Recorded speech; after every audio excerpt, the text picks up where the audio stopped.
President Biden is at the G7 summit in Austria today to meet with America's major allies. The Russian invasion of Ukraine is the centerpiece of this high-profile meeting as leaders there focus on new steps to isolate Russia's economy, a ban on new imports of Russian gold, and amplifying a number of new sanctions. Joining me now for more on this, ABC News White House correspondent Mary Alice Parks. She's there in a beautiful setting of Austria as we speak. Wow, must be hard to work when you're in a place like that, Mary Alice. Okay. All right, you have been following President Biden and his team step by step. Just walk us through these sanctions that have been announced today.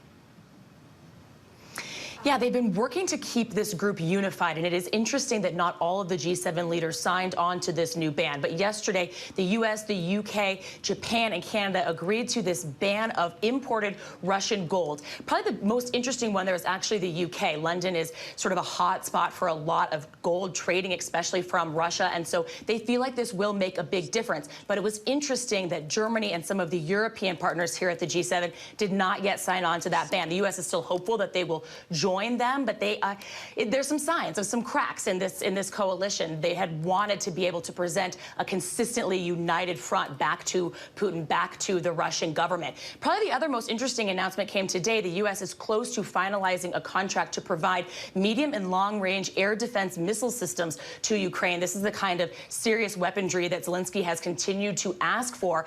We heard from the National Security Advisor, Jake Sullivan. He said that the president was so concerned seeing those missile attacks in Kyiv hitting residential neighborhoods over the weekend, and he wants to be able to give Zelensky more capabilities to be able to hit Russian missiles out of the sky.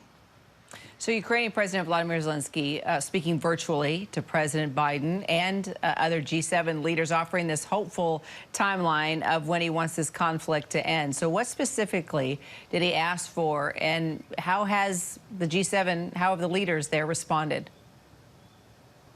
Yeah, he wants money, resources, and weaponry to do a big push now. He's arguing that right now, when Russia's having a hard time maintaining this pace, he thinks this is the time to capitalize. You have a president and a whole country that is so terrified that this war, rather, would drag on. They don't want this to be a years-long stalemate. They know that is the worst-case scenario, and so they are just hoping that they can get the support and the backing from the United States, from these other allies, to be able to make a big push in the next few months so that this does not drag on.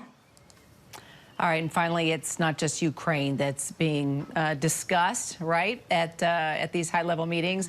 The Group of Seven also pushing back on China's influence and this so-called Belt and Road Initiative.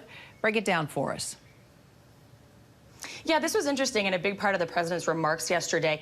They want to make money available from these powerful democracies, the U.S., the U.K., Germany, to developing nations to try to counter what China has been doing in the last few years. We've seen China offer big investments, dollars, for developing nations to be able to build, like the name suggests, roads and bridges in their countries, but it means they have closer ties to China, and the U.S. has been wanting to be able to counter that, to offer something tangible to these developed nations so that they can basically bring them closer to the sphere of influence of these democracies. And so, yes, the United States, especially President Biden, so focused on this the last few years, trying to find ways to stand up and counter Chinese influence.